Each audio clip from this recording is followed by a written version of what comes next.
Welcome back to another episode of Custom Car Media, hosted by TNT. I'm Terry. I'm Twin. Today we have a special guest in the house, Chris. You might know him as 6speed underscore ITB on Instagram. What's going on, man? Hey, Chris, tell us a little bit about yourself. Well, I'm the typical do-it-yourselfer car enthusiast that suffers from unfinished projects. Wow, okay. He called himself out like that. Hey, He man. honest. Hey, it's Yeah. the truth, man. Yeah. It's the hurtful truth. Yeah. Why would you feel like you don't get your projects finished? Well, in my situation, it's been personal. Okay. So, job, and of course, we've been going through this pandemic. Mm-hmm. Okay, So that's put a damper on my project. Okay. right. I know a lot of car builders say the pandemic put a stall on their ball because they can't get parts or not working. So I understand. Hey, Yeah. you shouldn't be so hard on yourself. Shouldn't be so hard on yourself. Man, I had a couple of questions for you today. I wanted to know how long you been working on cars. Man, personally, on my vehicle and a few other people, it's been about 7 or 8 years. Nice. What gave you that? What gave you that energy to get into cars? What was about cars that made you start working on them and messing with them? It's just been a lifelong thing. It started from Hot Wheels, Okay. model cars, Yeah. Okay. magazines, and then eventually bought my own car and started the project. So what was your first car you ever bought? 1994 300ZX, Nice. Okay. and that was with my money. So Okay.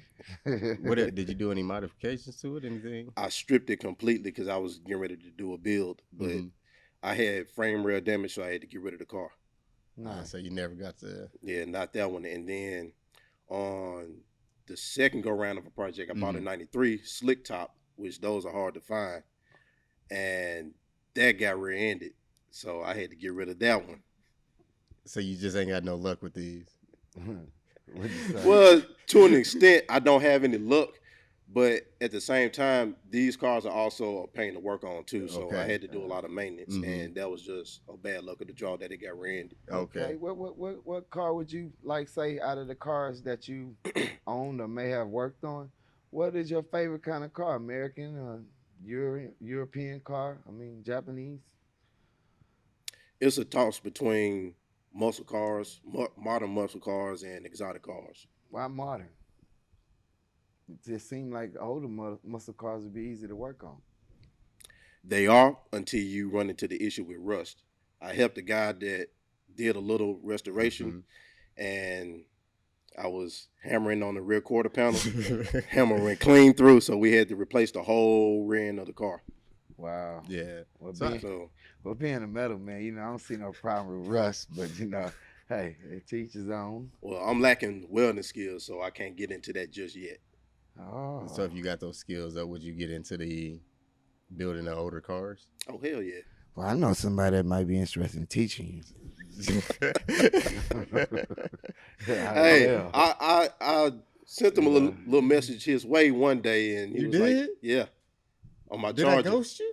No, Oh, okay. I had to bring the car here. Oh, yeah, that's right. That's Yeah, right. so I couldn't do it at the time. So At least Yeah. you got an invite. You got to put on the waiting list. on the waiting list. Yeah, Man, on the just- list. I ain't really that mean, y'all. Well, Watch out, man, man. back to K. So what kind of car you building now, Chris? Right now, I got a 2006 Charger SRT8 that I'm doing a 6-speed manual swap on. All right, we're in the mini bat cave, messing around with the big black bolt. And look what we have here. Clutch, flywheel, hubs, axles, Barton short throw, 391 diff, clutch and brake pedal, trans tunnel, clutch reservoir, 6-speed, drive shaft. Y'all know what time it is. 6-speed charger. And the basis for this build is Pro Touring. You're not gonna supercharge it? No, I don't need any boost. Why Pro Touring? Pro Touring because I love the fact that people have made these heavy machines able to corner Mm-hmm. with modern technology. So I'm assuming you like the fact of big cars in the pro touring. Do you like small pro touring cars also, Yeah, or is it just? small touring car, but it's just the muscle cars in general Mm-hmm. because I never thought that newer technology could be used Got you. to make these cars handle the way they do now. Mm-hmm. So people taking them on circuit tracks, autocrossing. Okay, so what kind of setup do you need to run in pro touring? Like, what's that rear suspension setup or upper and lower control arm? What's that ideal setup for you? Well, for my particular build, I'm going for a rear push rod setup Okay. because the Charger is a long wheelbase car. The engine sits further in front of the front strut tower, so I want as much balance as I can as possible. Mm-hmm. And I know with a push rod setup, you're going to get full stroke of the suspension. Can you explain like what is an actual push rod setup for someone that may not understand what you're talking about? Okay, you have your coilover, you have your bell crank, which is the fulcrum area, and then you have the rod itself that's connected to maybe the lower control arm. Correct. So when that rod strokes up, the bell crank rotates and it compresses the coilover suspension. So the coilovers are mounted horizontally. Yeah, horizontally or at an angle. Is what's the purpose of this? Is for better control, or if you have an issue with, say, a live axle car Mm-hmm. that you know it's going to move around every time you hit a bump Mm-hmm. or slide out from underneath you, it helps keep the car planted. Okay. Nice. Why you say you Dodge, right? Yeah, I'm a Mopar fan. Why Dodge over Chevy and Ford? That's real simple because when the Dodge Viper RT10 got introduced, that was one of the very first cars as a child that I fell in love with, and it just happened to be a Dodge. Oh, okay. Okay, I thought you had something against Chevy. I was gonna say tread lightly. No, because I have some soft spots for a few GM cars like the '77 Malibu, Okay. C4 ZR1 Corvette. Okay. So are you more of an all around car guy? Yeah. Is there a Ford out there? I actually like the Mustang GT350R. Okay. Yeah, that caught my attention because it's a high revving V8, 6-speed manual transmission, and it's built for actual circuit track. So you like shifting gears? Yeah, love it. Love I mean, you can see my shirt. Mm-hmm. Yeah, the manual company. And you got a what, T56 in yours? No, TR6060. TR6060. Oh, Yeah. okay. We just interviewed someone that had a TR6060. Super Misfit. Yeah, he did Them too. things Yeah. are hot, I see. Yeah, they are, but I got mine for a steal because the car it came out of, the Challenger, it got sideswiped. And that happened into a T-bone. Oh, okay. Yeah, and the car was garage kept. So the guy I bought it from cut a deal for me. So I got the clutch, flywheel, transmission tunnel, and the harness all for $1,400, and the car had 28,000 miles on it. Oh wow, that's nice. That's Yeah, nice, so damn. typically that transmission is $2,500 used. So you got it hooked up already? Yeah, it's already in. Mm-hmm. Nice. I still need to connect the drive shaft, but welding need to be done before I connect the other half because it's a 2-piece drive shaft. Oh, okay. So you need to get it. Did you need to shorten it or do anything No, outside? what I did was have the back end is from a Charger and the front end is from a Challenger. Oh. Is it a particular reason why you did it like that? Because the slip joint measurement from the back of the trans to the bearing, Yeah. it fits.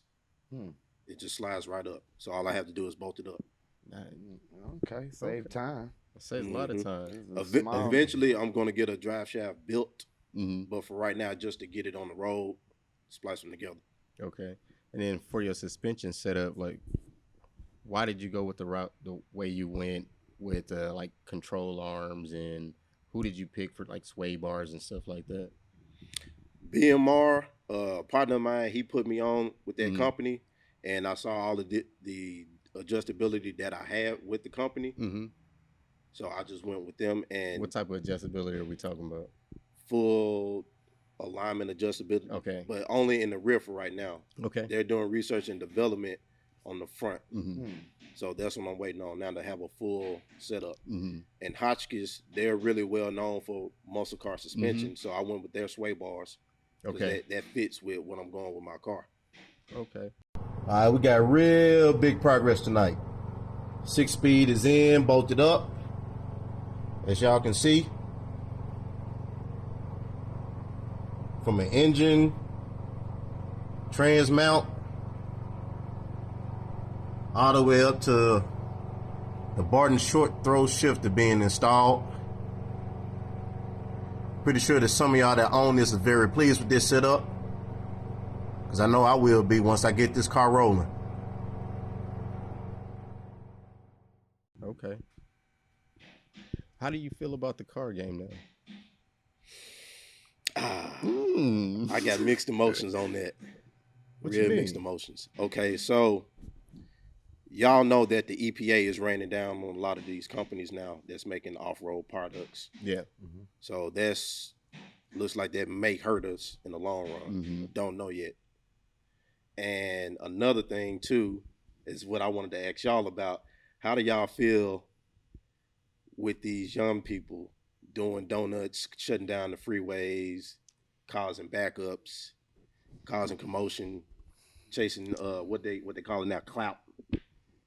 Tonight, our exclusive vision shows a modified car drifting from one lane to another at dangerously high speeds.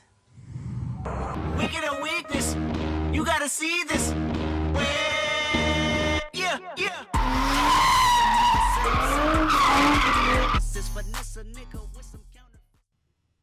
I don't care for it. Some people shouldn't have driver's license. Yeah. That's I'm gonna leave that at that now. When you see a idiot doing that, he don't know no better. He can't know better. There's a place for that, you know.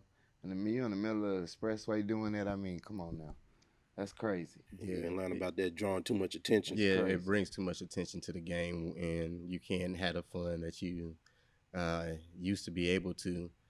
But in the same sense, when true car guys are true car guys, nothing really ever stops them.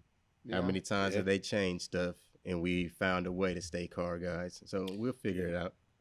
It's gonna be straight passion. There's too much passion in this game. We'll figure it a out. couple of burnouts in the middle of the freeway gonna stop it. So Yeah. You know, no matter what parts they take away or tell you what you can and can't do, that's just, you got to be the car guy and elevate your game. And you find that next loophole, and it's that thing that pushed that new hotness. Yeah, that may need to happen. Stuff may need to change for that new stuff to come out. You never know. But since the beginning of that time, it's we like always come with something hotter. I'm with you, and then at the same time, I'm not. What you not about? Because of the fact that too much attention gets drawn, and then when, say, if we're all out just cruising, we may become a target. Yeah, I'm with you on that. I'm saying about the changes that the EPA may be. Yeah. It may be changes that need to be made. No, the knucklehead side of it, that's putting too many people at risk. If this is a big problem or something like that, and someone wants to be in the game, let's build a track somewhere. Yeah. So these guys can have the fun that they want to have, because everybody doesn't want to go in a straight line. Everybody doesn't want to do pro touring. Somebody's gonna come up with it. Yeah. Where they have burnout pits and stuff like that. If track big enough to where they can have everything. I seen a track in Chicago they finna have a show at. Here coming in April. I mean at the end of April, I believe. And he was showing us the track on live. And they had the burnout pit. They had the staging lanes. They had the drag strip. You know what I mean? So they gonna make spots for it. It's just probably haven't hit the Texas area yet, I believe. Yeah. You know, because Yeah.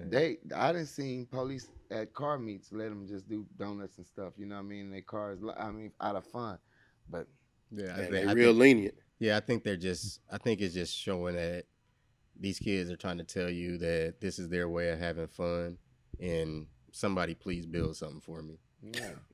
I don't condone it, but I don't condone it either, but as the older people in there, you got to see what they're saying. Just like how street racing is, then it got more easier to be able to get to the track and go down there and race. These kids, they don't know, there's nowhere to do the burnout, so they come up with the craziest stuff they can. They just need a pad somewhere and be able to put some tracks down and not be overcharged for it, so they don't hurt nobody. But here's my question: Okay. what got y'all into G bodies? My first car was a G body. Okay, so that's a first love. It was a first love, and I always loved the Euro Coupe. I mean the Euro Coupe Cutlass with the front lights, and that was my dream car. What I thought I was going to get, and so happened my dad bring this '84 Regal home, no transmission, and say I was like maybe 14, 15 years old, and there's a transmission sitting on the side, and it's a car sitting here, and he told me if you put this back together, it's yours.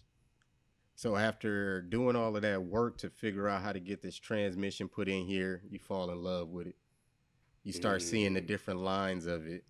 You start appreciating it. And then next thing you know, you got this fascination with this car that just doesn't go away. I didn't pick that car, but I fell in love with it. So as soon as you touched it, you got bit. No, it was as soon as I achieved one part of that goal. Once I got that transmission out, it was really once I got the drive shaft out, because that was about the most I had ever did unassisted without my dad telling me do this or do that. So once I got that drive shaft out, I was thinking this is cool. And then every day you walk by it, you see that line. You see, oh man, I can appreciate those 4 headlights. Man, the chrome around there just looked better. Man, I didn't know these had these lights like this in the dash and stuff at night. Man, this is a real dope car. And then you look at the Cutlass and it's not what you used to think it was. So that's where my love for G body started. It was an accident. I don't love G bodies. That question wasn't for you, Mello. Nah, it wasn't. It wasn't for you. What's your love, Mello? I like donks. I like convertible Caprices 71 through 75. I mean, I like 67 through 69 Camaros. And that's pretty much where it stopped in Chevelle. You know, Firebird. Okay. I mean, Why the dump? it's something about a big car with top down. I mean, I didn't have convertible cars before. I had one that I was fixing. I didn't get to finish. I had a project, like you say, one of them projects didn't get finished, and I sold it. And so I bought another one, the one I got now, and I just want to see it finished and cruise the coast with it. So in other words, you a land yacht type of guy. Yes. Land yacht, all right. Yes. Arm out the window. Right on. But that's the next best thing to a Cadillac. Yeah. You know, that's the next best thing to a Cadillac. If Cadillac kept making convertible cars in the early 2000s, I think I probably have a Cadillac right now. You know, they made the XLR. Yeah, that was a little bit too small for me. The nose is a little too long on that one too. Yeah, motor was nice. It was. It was dope to see a Cadillac starting to put some power behind something, but it just at the time it was nice. But now that I look at them, I was like, yeah, it's a little too long. It was a little too much competition with a Viper or something. Yeah. I don't know about the Viper, but here's my thing though, Mello. We are in a custom shop, so convertible is possible. Yeah, well, yeah. But see, I like to consider myself authentic. You know what I mean by being authentic? It's like I want the original thing. If I want a convertible, I'll wait in the bushes till I find one and I jump on it. You see what I'm saying? Yeah. Even though I think my compadre probably could pull that shit off, I wouldn't even ask him to do it. You know what I mean? It's like disrespect because here, you know, we already do mess around with T-tops and the conversions and stuff like that. That's the norm. When you cut a top off a car, you take away from it a lot, I think. Yeah. Value-wise, everything, you know, because ain't nothing like you could tell a person, he got a title to it, matching numbers, everything, all legit, back to his OEM. Or if you don't put candy paint on it like I'm going to do. You know what I mean? So, hey, it is what it is. Yeah. So, what is the G-body scene like here in Houston? And the reason why I asked that is me being from Memphis and my partner from Chicago, we discussed this. We don't see a lot of people with box Chevy Caprices or a lot of Cutlasses rolling around here. So what is that like here? That's going to be more of a question for Mello, and I'll answer it a little bit later. It's going to take a person like Terry to go ahead and bring his car out and start rolling the street. Just to be honest with you, just it's it's like a what's that thing when you was a kid? Oh, monkey do, monkey Monkey see, monkey do. do. There you go. They see him riding and people looking at it and pointing at it. Next thing you know, they're gonna start looking for it. They're gonna start looking for it. They're gonna start looking for it. It's just not. Once that other surprise come out too, that Terry leaked out a couple of episodes back, then you'll see the boxes come out. You see what I'm saying? So when they see Terry riding around tough, go ahead and put him out and put him on the street. then they're gonna follow suit. There's some G bodies finna come out, man, around here. Okay. There's a couple of them finna come out. Right. Some kids around there putting some cars together that hopefully will one day be on the show, and they'll get a chance to show their G body. But it's some coming out, and I'm sure my partner got a beautiful answer about why it ain't. So let's hear it, Ted. Yeah. So reset that question again, so make sure I get you the full answer to it. Said, why don't we see box Chevy Caprices and other G bodies around the city of Houston very often? Honestly, I don't know. Houston is just a place I live right now. It's home. I wish I could say that I've been in the car scene so long that I knew all the answers to why there isn't any G bodies. So one of the things is that I do know is the G bodies that I've seen down here, they got a real love for them. The guys that's really into the G bodies down here, I think the culture just isn't there yet. And just like Mello said, it's just going to take somebody to do something real unique, real bad. And it's got to be one of them G body owners that's sick of the same thing. That's really tired of seeing everybody coming out looking the same. Right. So I got you. It's somebody that's going to take that passion. Hopefully it's me. Mello know what I got coming out. What you mean? Hopefully, there's no hopefully behind it. You're gonna do it. It might be with something else first. You know how them kids have good toys when you go to their house to play with them and stuff, and they have a toy that you want them to pull out, and they don't never want to pull it out. That's how my friend is over there. He got a toy. He just Like don't you, want. you know he got something. Yes. I'm ready for him to show it, and he just like. Once we make the adjustments around the shop, you guys start being able to see the progress on it and what we're going to do. But we got some commitments to fulfill still, and then we'll get to that what I call acting bad, and I'll show you if I'm tough or not. I may start running my mouth. Watch out, man. That's all. Watch out. I got something coming. Okay, all right. What else you got for me? Are y'all for show, go, or a well-balanced build when it comes to a car build, a platform? I'm well balanced, me. Well-balanced. Yeah, I like an all around car. For show and go is cool. I mean, to each his own.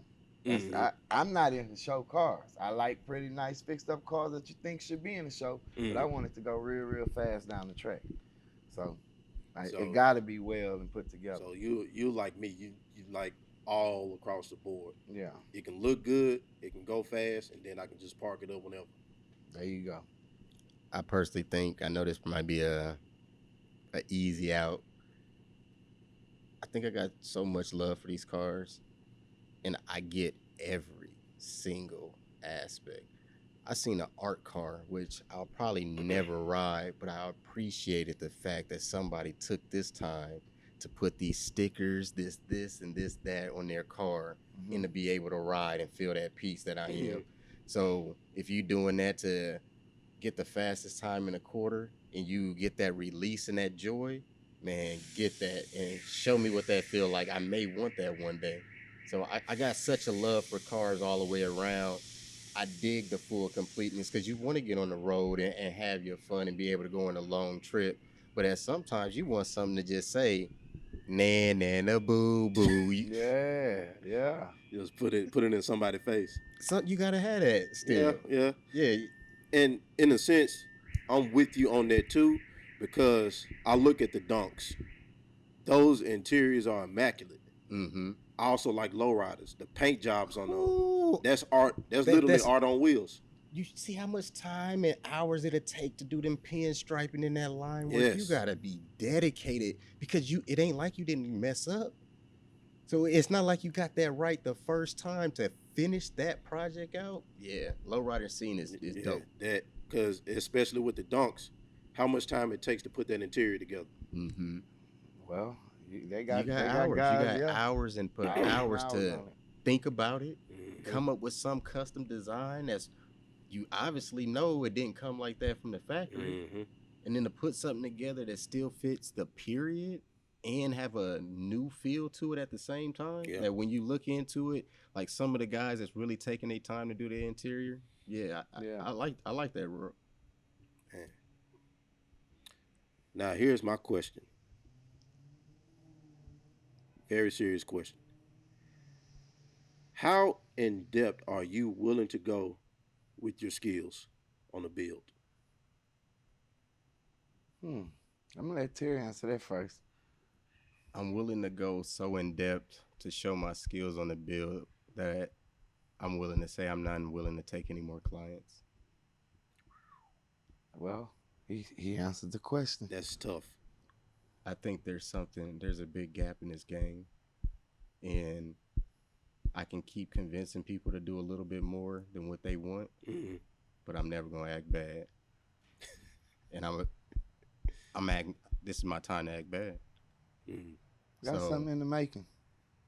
yeah, I got to give up the following the routine and show y'all what I'm talking about when I say it's stuff missing in the car game.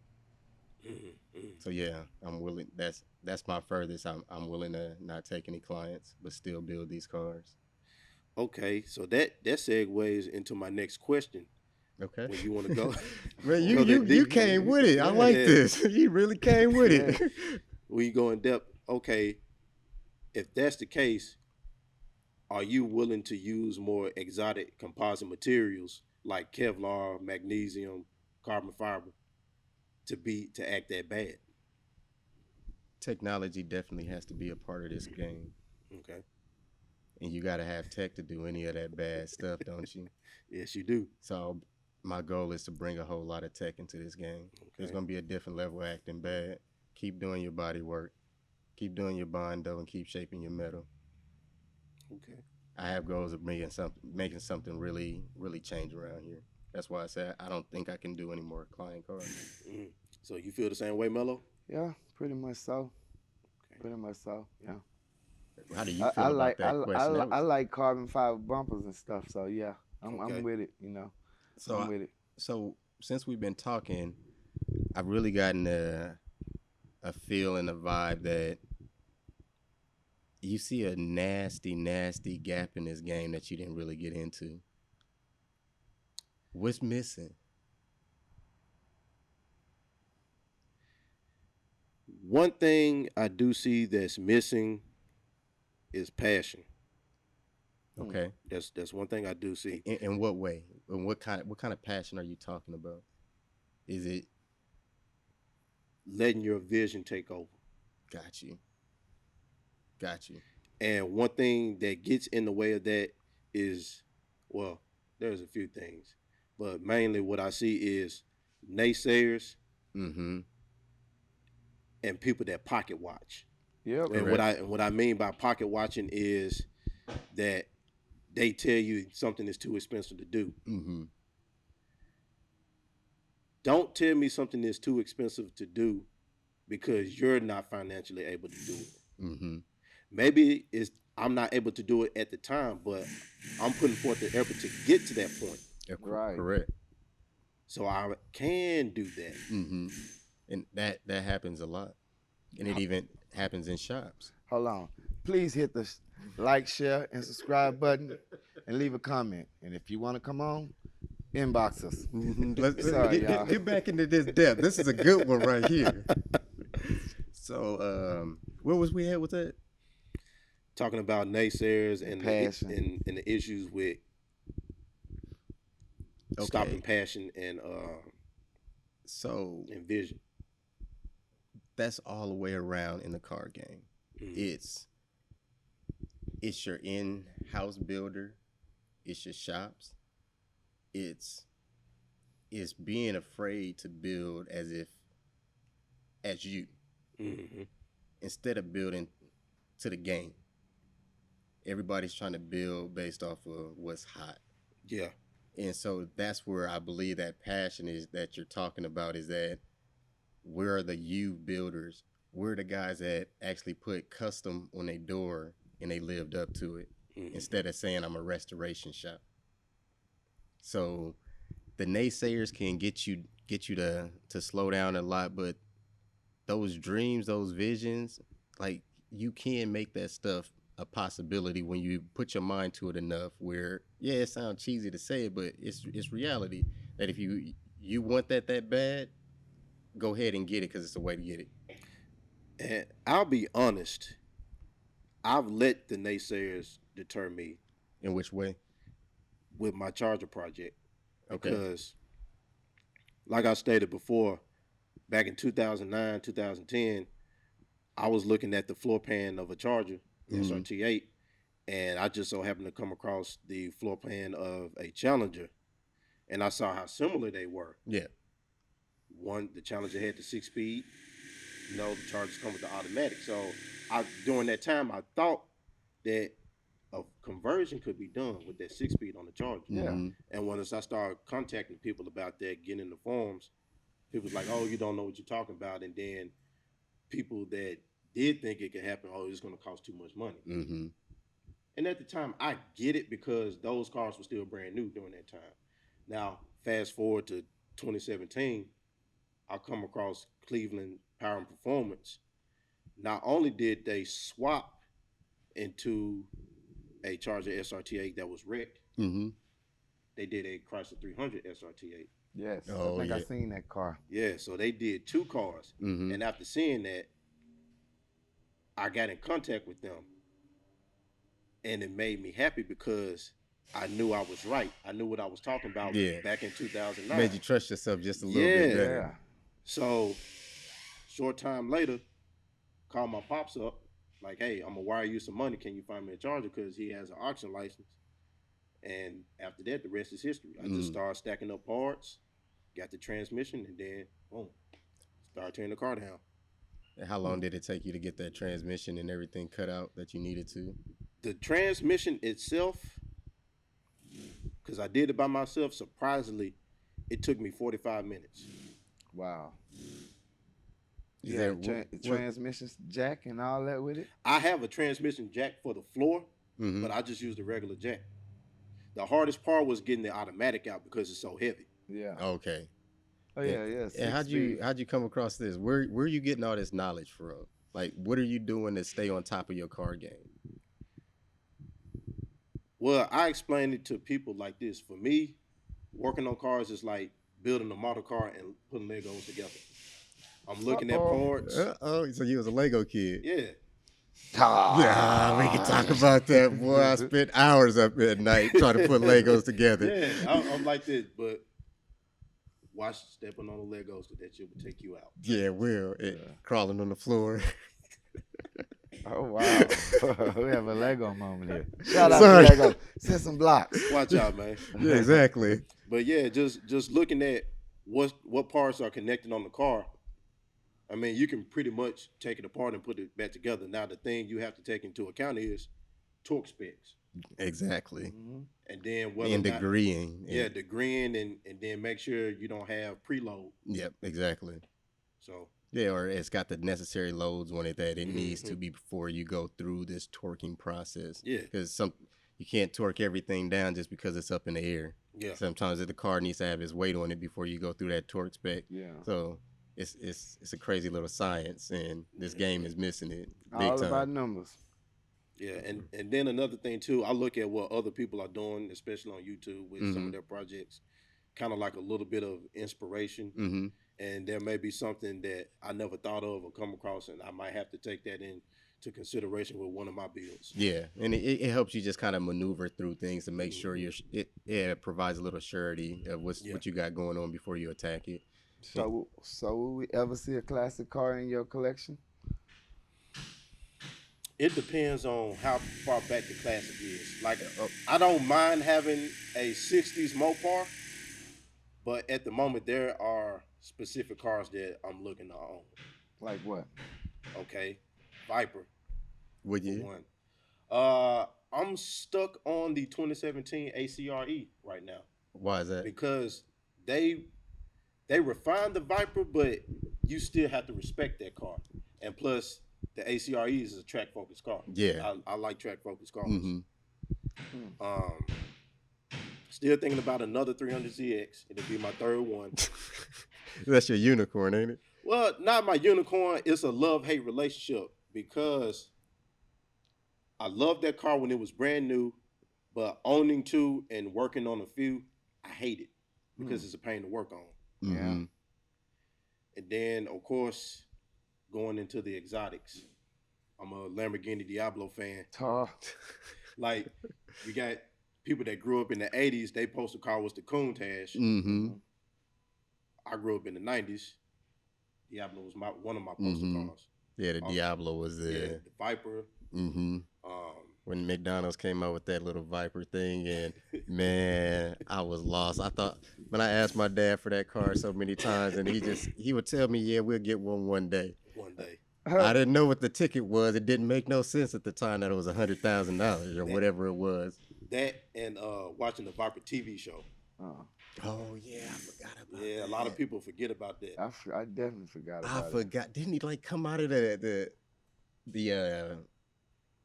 car like changed into a Viper or something like that? It was the Viper RT10, and then when they went into spy or stealth mode, it went silver. It got the armor plated. Yeah, I remember the now. turret guns come out the doors and all that. Sorry, sir.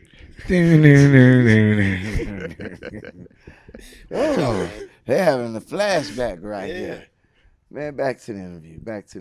How far along is you on your project right now? Like the Well- one that you're actually concentrating on, trying to put your all into?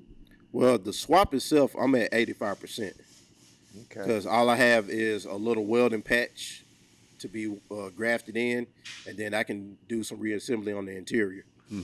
So basically, you need to find the welder to fix your drive shaft Not the drive shaft, but the transmission tunnel. or transmission tunnel. Yeah, because I have the top of it cut out for the shifter mount. The way we did old boy's car. Who's Jermaine? Yeah. Mm-hmm. But it's just the hole on top. Yeah. Yeah, I already have the piece cut out. It just need to be zipped on. Yeah, you're almost there. Yeah. Then what do you got to do after that? Is that Right then and there, because I'm doing my brakes also, and also doing some maintenance work too. So Okay. it's not going to be back on the road just yet because the car been sitting for a while. okay? But then after that, It'll be roadworthy then. what is that the Finish. finish point Yeah. for No. you? Yeah. No. Where's that finish point? Yeah. That Like, finish point is how do you see it? once my suspension is completely done how I want to. I got the other engine built for it. Care to give the specs? I mean, hold on. Before you answer that, you do have the right to remain silent about your bill. But me being me, I want to know. Well, there's no secret. I'm not street racing anybody, so Okay. I got an aluminum 6.1 block that I'm building for it. It's gonna be 404 cubic inches. Dry sump because high cornering G's. You don't want any oil starvation. Yep. Of course, it's still gonna have the aluminum intake manifold that comes with it, ported. Some thermal gasket heads because I need to reduce the intake air temperature. How much of this build are you planning to do yourself? Man, my question exactly. The mechanical part, I want to do much of it myself. Oh, you bad. But there's a big thing with this project too, the body, because I want to convert my car to two-door. I've always wondered why ain't nobody done that too much. Terry, I like this guy. I do too. He got the type of attitude. You know, I want to convert it to two-door. I want to use those exotic composite materials to cut down weight because Like do carbon doors or something like doors, that. the back end. Mm-hmm. Because not only do I want my car to handle well, be powerful to an extent, I also want to reduce the weight and be balanced. So how much horsepower are you looking to try to push out? 550 to the wheels. Okay. Nothing too much. Usable power. Will at any time will you plan on putting your car on the scales to check the balance? I actually plan on buying a set of scales. So you just you Weigh it and then have the corner balance. what's the process of corner balancing for like someone that doesn't really know what corner balancing is? Each corner, you have to equal it out. You have to have a certain amount of weight in the front and the rear. So if there's just one driver, you have to have maybe more Weight in the right, what is that, right passenger side tire? the right passenger front, the rear. It's kind of like To equal out all four corners, because the driver's in one corner, you need to get the weight distributed equally, so when you're turning and handling, stuff isn't slipping on you. not necessarily slipping, but upset the balance of the car, because you want the car to stay as flat as possible, especially in the corner, but you also want it to rotate. But that also comes with the alignment aspect of it too, and your track width, how wide your tires are, because you can have a wide tire, but it can be brought in or brought out. So and we're talking about camber wise, not necessarily camber, but just the track off width. Okay. So that also plays a role too. Yeah, it seems like that's why I'm getting more into the pro touring, because it has so much tech side to it. It's so much it's so much more complication that I like. It's not just a straight line complication, which is dope, but pro touring is just, it's some mystery about it that I want to try to start figuring out. So do you mess with any like LS motors or anything? Or you mostly get Mopar stuff brought to you? I only just work on my project, my cars, but I'm willing to work on it. I'm not opposed to a LS because it's a really good engine. Everybody use it. Okay. Now I don't care for it being swapped in everything, but I mean it's still a great platform to use. Okay, so my favorite question is, like, what is that perfect car, that perfect cruise night, that perfect scenario? It could be completely made up, that thing that you've been daydreaming about, but when you sit back and say, man, this is when I got that bad car, that's how I want to drive. You going up PCH? What's that vibe? What's that car? Man.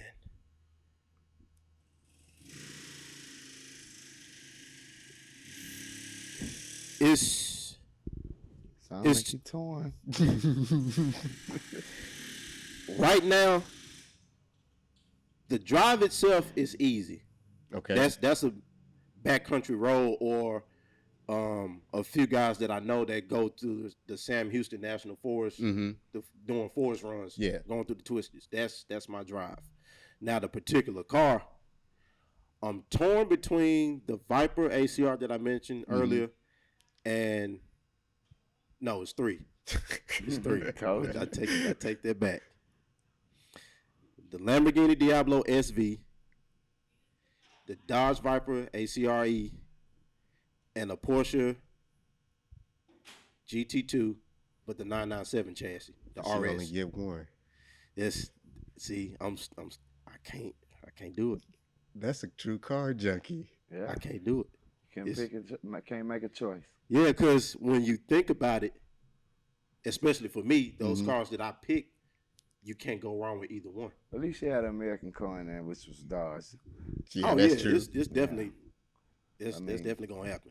Sure, we get people on there say they all want our foreigner cars, but so this is is this trip? Is this a daytime trip, or like is this a weekend trip, or like just by yourself?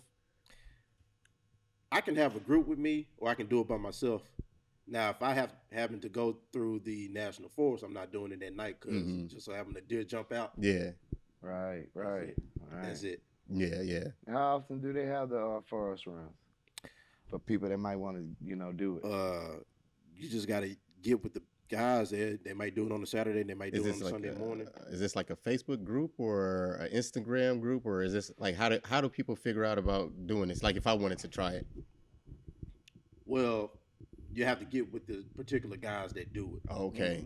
So it's not necessarily a Facebook group because these guys they are on Facebook, but it's just that niche group. It's just a real tight knit group. Yeah, Like, because everybody got to know somebody to know somebody. to an extent, but especially here in Houston, everybody's not into the twisties like that. Everybody's into street racing, drag racing, all that. Straight. Yeah. Yeah. Straight line for me. Yeah, so if you into that, then eventually you're gonna come across that group of people. Yeah. Is that the only place where a lot of that goes on? Where else do y'all? Well, here in this immediate area, but you'll have some groups like high end groups like a Porsche Club, Ferrari. They'll go out to Austin and go to the Hill Country and do that. Oh. Are you a road trip type guy? Like, or is your driving just more pro touring style where? No, if you got corners, I'm all for it. Now, don't get me wrong. I used to be in drag racing really big when I was younger, but I also watched a lot of circuit racing too on ESPN. So, I mean, that's more my thing. So, how would you feel if it was there was some type of long style trip where every time we stopped, there was a pro touring stop that you had to do, time in on that track, and take a long drive to another track? You talking about like the Cannonball and the Gumball Rally and all that? Yeah. I'm for that. I used to watch the actual Gumball Rally when I was younger, like in the early 2000s, 2001, when it was not that big.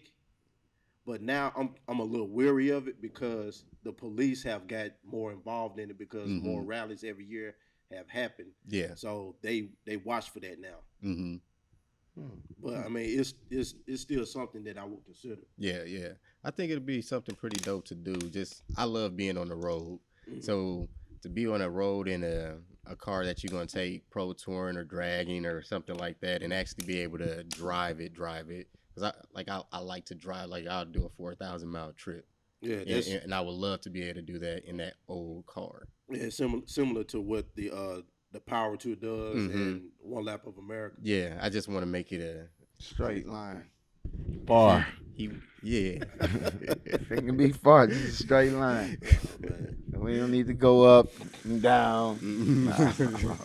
It ain't like a roller coaster, sir. No, it's just, hey, it's like you can race, you can go from one end of I-10 to the other. But you got 10, you go to 30, 40, keep going on up, you cross all over America. What's wrong with it? Why you gotta go from here to there? We can't go to Chicago first and then come back down? Oh, that's just too much. That's too much. That's too much. Look, Mello be the one like, man, why we gotta do all that, man? Why can we? I got a good idea how to do it, but I'm just, God, man, I'm gonna complain, but I do it. Come on. I'm right, talking the whole time, talking shit. I remember you said you had one more question. I think. Yeah. Okay, we can go in that whenever you're ready. All right, what's the next personal project that y'all want to take on? Meaning for self? Yeah, your personal project. As in, like, I wouldn't get rid of it type? No, the next thing you want to build. Oh, the next thing I want to build. Not the next thing we gonna build, the next thing you want to build. Oh, me as an individual. You and you. Yeah, I just have to reiterate the question. What would be the next thing I want to build? You man. want to take it, Mello, first? You want to take it first? I'm stuck too because I mean, man, you interviewing us? Yeah, you see that? Hey, I like your style. We both got projects that we're currently working on now. So, I mean, I like to see them both finish, all that stuff finished. But to take another project, man, that's kind of hard. I don't know the specific car yet, but I know for sure the next thing I would want to build, it has to be a no post. Like the next purchase that I make for a vehicle, because I got plenty of next builds lined up, but to say that next purchase, I think it has to be something that is no post or something that I can take and make it a no post that wasn't. But that theme the next car I buy, I think that'll be where we're going at. If I bought it and it's maybe still for sale, but I'm gonna still build it for self. It has to be something with a no post. Hopefully, something that is a post car. I think mine probably would be a '69 Chevelle. 69 Something I Chevelle. had, I let get away. '69 Chevelle convertible, 396. So something like that. That's something I would want to keep. You know. Why is that? Well, I had one, and I seen a vision with it that I wanted to do. You know, and I'm just like, okay, like most of my car builds that I want to do, it be theme based cars. It's like, okay, I see a movie and I want to build this car like this. Yeah. I mean, it's just something I want. You know, it's what was the movie? He wasn't even in one. He was in one, but it was a hard top. What's the movie with Rock? Faster. Fast and Furious. Faster. He was Yeah, faster. that was When he was a contract killer. He just had came Oh, okay. home. I remember which one you're talking about. Chevelle. That's when I first started losing my hair. You know, I remember I used to be in the gym, so I used to have, you know, my rock days, right? So, yeah, I liked that car. That's what turned me on to the Chevelle. I saw something interesting with that car too. What's that? Because it was a 71 Chevelle. No, it was a 70 Chevelle, but it had the 71 rear tail lights on. Yes, it did. Yeah. Circles. And that was something that I thought about for a while. I was like, wouldn't that look better? And somebody actually did it in a movie. Because I didn't like how the 70 tails like. I don't like them either. They don't match the car. Well, welcome to the family then. 'Cause you got the right attitude. It seems like you right on point, huh? Mello, since you know your car, do you know what the scheme of that car would be? Like what it had to look like? Yes, I would put probably a 24-inch rim on the back, probably a 12 to 14-inch lip, real deep tub it, not mini. Big obnoxious tub. I don't care about the back seat. Ain't nobody be back there. Ain't nobody gonna be back there? Nah. You know, damn near make it like a two-door car, you know what I mean? I mean, a two-seater car or whatever. An actual coupe. Yeah. Probably have it, you know, with a nice stands on it, raked the way it's going down in the front. Probably a LS9, you know, keep it Chevy. I wouldn't do nothing crazy to it. I'm not. The top would definitely be a color that you think it shouldn't be because, you know, Chevelles come white, black. What do you mean by that shouldn't be? Like, I might put an orange top on it. Oh, okay. That's not that bad, but well, I thought... You know, that's not a Chevy top color. Correct. You see what I'm saying? I might put an orange top on it, or I might paint it a dark blue with a dark blue rag with red seats. You're not going to go to a factory. What you looking for is a lot of contrast. I want my cars to stand out. I don't want them to be just, you can park 5 of them in the parking lot the same color. Like anybody can paint a white car. And you got 5 white Monte Carlos. If we standing 60 yards away, how could you tell your car? Yeah, and that's where we have I our want to be able to differences. stand 200 yards away and you say, hey, that's Mello's car right there. You see what I'm saying? Or I'm in a parade, which I do be. You know, when I come through waving, I want the kids to be like, I remember that car because of the color or something wild about it. And that's basically my Houston, Texas helmet. You see, the helmet's dark blue. Yeah. We have red accents. We wear gray face masks. That's the helmet. You see what I'm saying? So yeah, basically every car I own got or I build may have a theme to it. So now they all have names. I know we talked about this once before. Would this be a daily? I know how you feel about your dailies. Would this be a daily for you? Yeah, it definitely would be a daily. It would be a gym car, Sunday car. Shit, hell, Sonic car, you know, go to the store for a wine car. Yes, it would definitely be a daily driver. I don't believe in fixing cars to sit up in the garage. I don't believe that. I think if you're going to, it's like you painting a painting and putting it behind something. You don't want nobody to see it? When the time is right. I feel those guys, though, because I'm both ways with it. I felt Diana Ross too when she sung the song "I'm Coming Out." I want the world to know. I felt her too. So yeah, that's what it is with me, man. I mean, '69 Chevelle convertible, 396. I don't care about no matching numbers. I'm not into that. I mean, if you ask me, am I OEM got no. We're gonna change something on it. We might shade the door handles. We're gonna change the tail lights. Try something. I'm with you because there's a time and place for it. Yeah. You got collectors out there, so let them worry about the numbers matching. Let them worry about OEM. So and sometimes it's good to have OEM parts on because you know you have reliability to an extent. Yeah, it's not no problem putting OEM parts on the car. It's the fact that I know I'm gonna ask Terry or he gonna say something about, hey man, I think we need to lift the hood up an inch and a half or a quarter inch. Just a subtle. To us, it's subtle, but to the human eye, they be like, what he just did to this car? You see what I'm saying? It's the changing of it. That's what gets me. So I mean, yeah, OEM is cool, but you'll never catch the car back to how it came from Chevrolet because we're not Chevrolet. Yeah. So, but like, how you say about the people who have trailer queens? I guess where I'm more or less about that is, I appreciate those cars when they're in the museums. Those cars, like to me, there's a type of car that just doesn't get touched. Which car is that? It's tons of them to me. Uh-huh. There's tons of cars that are so dope of a car, and that the fact that they're such limited, they need to be stored away. Hold on, wait a minute. Excuse me, y'all. Whoa. So you mean to tell me? You mean to tell me? You mean because I love to argue. You mean to tell me you had a 57 Chevy? Let's just say a Bel Air, Chevy Bel Air, 57, 50, whatever year you want to pick. Okay. You mean to tell me you're gonna pull it to Coffees and Cars, or we had to come to your storage lot to see the car? No, I don't think. To me, that's not right. Well, how will we get to see it, Terry?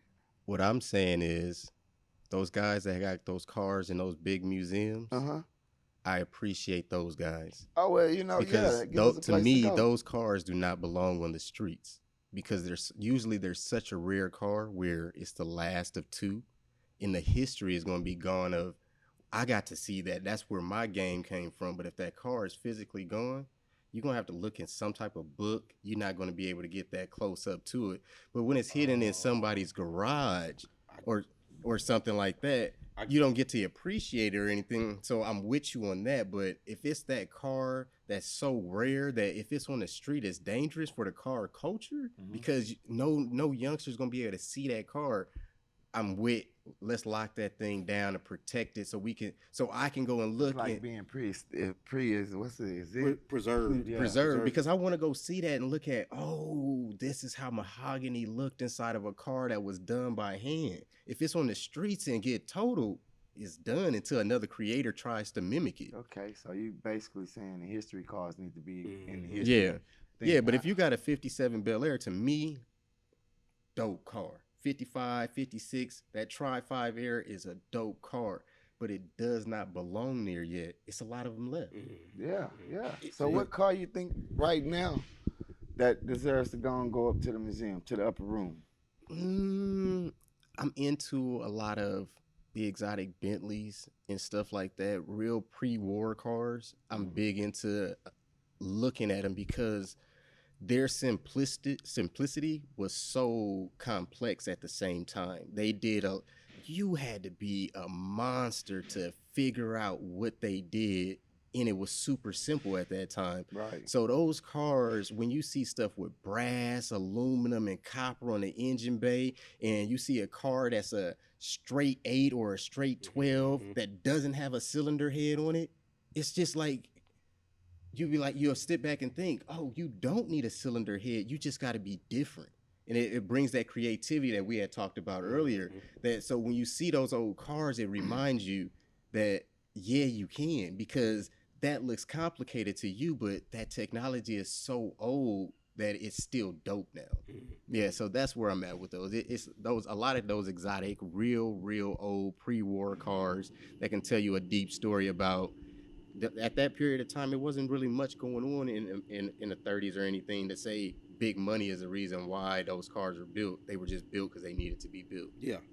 And that was just a brand during that time. Yeah. And see, I get what you're saying about the cars being in the museum because that just made me think about the Peterson Museum. Where exactly. Yeah. Some of the wealthy guys have their rare cars and they just rotate them out. Exactly. In that facility. So, yeah. So I get exactly what you're yeah, saying. I'm those cars need to be put into a stacker in an 18-wheeler and move from state to state. And yeah, that owner that is passionate about collecting those so he can show them off. But when it just sits in somebody's garage Or forever warehouse. or warehouse to sit and rot, or just when you take them out, it to me that's just, I guess, selfish in a way. Like nobody gets to enjoy it or see it or anything like that, and you're gonna barely drive There's a lot of people out here in the world that's selfish. I'll them. tell you that. There are quite a few private collections that people don't get to see unless you Know No, somebody. you Know know somebody, yeah. you're part of their family, and that car got so many dope stories. Yeah, put it in a museum and let me read that paragraph, or let me watch the video of y'all talking about what this car had meant back in that day, so we can see it. I tell you a car, and it's the craziest thing. They stopped making them. You remember the Chevy Chevette? Vaguely. They like a little egg-shaped car. Yeah, I know what you're They talking. stopped making them, but you'll never see them. I bet they put them up in the. They should put them up in the museum. It's gonna be a lot of, you're gonna You start see what I'm seeing. saying? They was the little cars in Houston. They was popular when I was growing up because Yeah. the kids could drive and they were so small. Like you know what I mean? even my love of my life, the GNX is in the museum. Yeah, Pinto. Because that car did, even though that car, when you look at it in today's standards, when you look at it in the 70s standards, it wasn't that fast of a car. But what they took that car and made a V6 do with tech, it changed the game. So yes, in that period of time, you got to remember that car was down by 2 cylinders and making people look bad all the time off the lot. That's something special, even though it wasn't 500 horsepower. It had a quick takeoff. But in its period of time, during that zone, it couldn't be touched. Right. I got a question about this since you mentioned that. They made a limited edition twin turbo of that, correct? Not from my understanding Not from of your it. understanding. I've never heard of it. You may have been able at your dealership to get an option like that done or something like that, but I'm not aware. I don't believe it.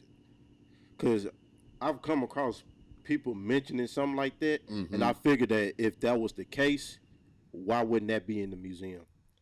Yeah, you make a good point. That's why I had never heard of this being in a museum. I've heard things about it, but from the research that I've done, I haven't seen anything that made me say I believe it. Mm-hmm. It's nothing there that I've seen it. You know, you can see text everywhere or something like that, but nothing makes sense for that combination to happen. Yeah. Because something like that, if it was one off and that special, I'm sure one of the owners would have got it first. Or it's one of those things where it was probably a concept. But it would have been in the family first, the GM family. A manager would have got their hands on it first. Somebody that knew somebody would have got that car if it was so special, and they would have knew what it was. Just like somebody that knew somebody got the last Grand National. The last Grand National was signed by all the workers and everything, and I think it was in the last manager or something that's in his garage with maybe 32 miles. If the last Grand National can't get away from the G-Body family that built it, how is this special one-off twin turbo car going to get out of our hands? True. And where's the number 1 GNX at? Somebody knows where it's at. Somebody has it, but nobody's saying anything about it. Yeah, it's around. So, but those cars would be around and talked about. Like all those GNXs that's in the museum and stuff like that. You telling me you got a one-off car? It's very rare during the. I can see if you said in the 30s or something where there was no real value in cars yet. They didn't mean anything. But this is the 80s, 90s, 2000s. When they were building cars, they were building them for a purpose and a meaning. Yeah. When you build something to go fast, in my opinion, you were trying to win an award. Those other places, they were just trying to build a reliable car that was going to last forever. Yeah. So do you think the Ford gonna ever come out with another Pinto? Nah, I don't see it. It was worth the shot, my Ford friends. Yeah, Man, because it's look. just like the buttless cutlass. Well, Oldsmobile ain't cutting back no time soon either.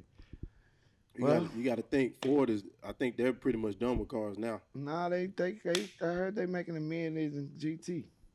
I seen a picture of it. I think they're done with Well, the flagship, but I yeah. mean, as far as like consumer brand, Yeah, their consumer brand cars. I believe they're settling down on that because they sell so many trucks and SUVs. It doesn't make any sense for them to sell cars.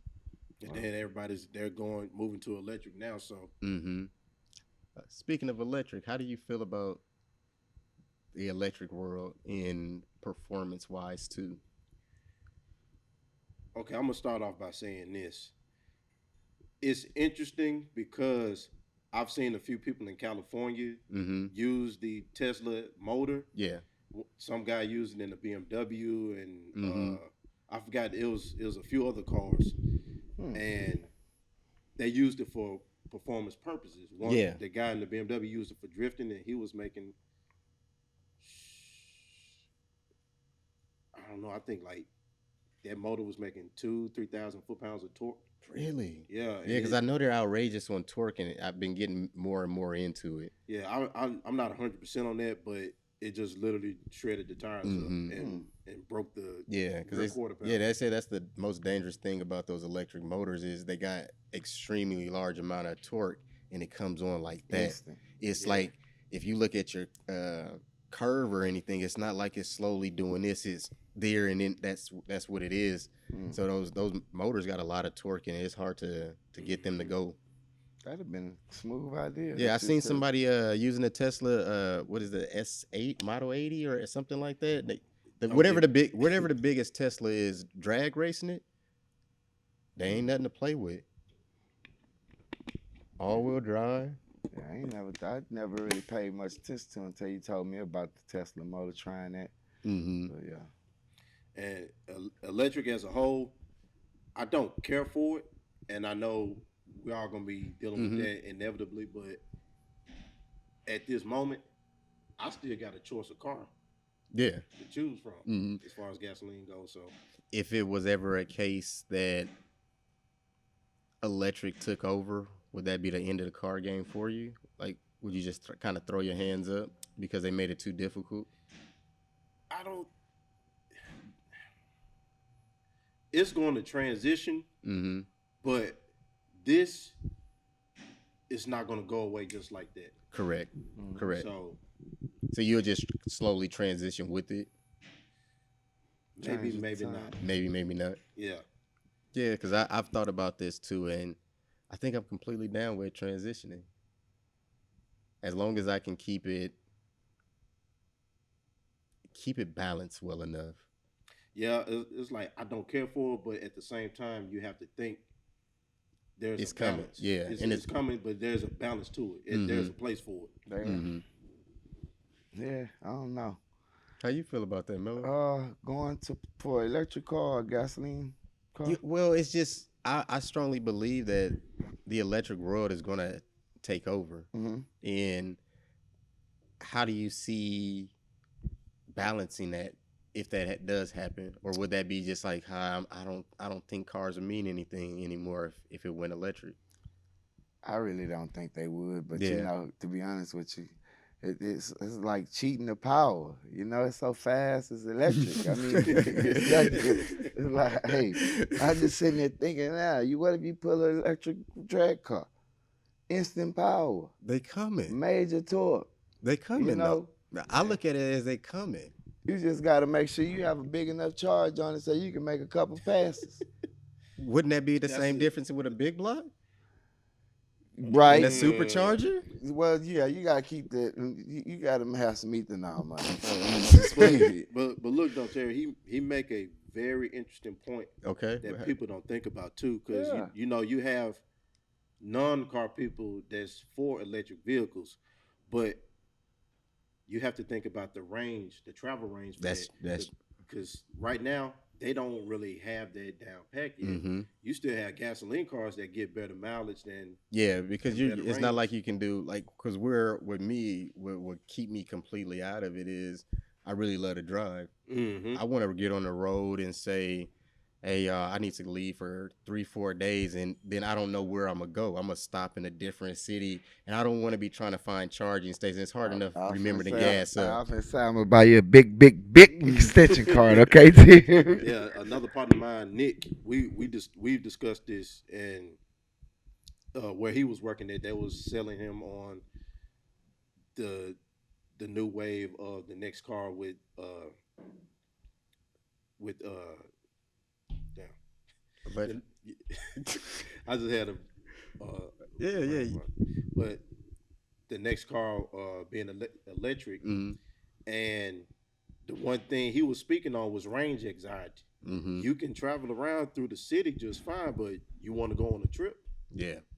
Yeah, I've looked at that You gotta have downside. electric gas stations up and down these highways. They ain't Yeah. up yet, so. You have to have But it. you be more start paying attention. They Bucky's come. got charging stations. Yeah. Shout out Bucky's. Make sure y'all sitting there Yeah, but you gonna have to chill in the car for a little while. It changes the whole dynamic. of the trip. and Yeah, it may takes more take you time. 30 minutes to charge up or something. Maybe that, or what you're using that's powering the batteries inside. And Correct. batteries after so long mess up. It's True. like a cell phone. You know how you charge your phone up and then Mhm. you want to say you sitting in the car and you want to talk on, have the radio on while you charging. You might mess that up. It Mhm. start the battery lithium start going away, and then next thing you know, your charger port is messed up in your car. Mhm. Yeah. It's just a waste of time. I think they should do away with them. I mean, but hey, it's just my opinion. Tesla rich. Tesla's rich right now. Get some money, man. Mm. Well, is there anything else you gentlemen want to talk about before we wrap things up today? I think we talked about it. We hit everything on our list. Yeah, man, this was a pretty fruitful conversation. Yeah. I'm glad you enjoyed it. Please hit the share, subscribe, and like button. And don't forget to comment. See y'all next time. Peace. Thanks, man. That was really good conversation. Did I end it right? Peace, man. Oh, no doubt, man.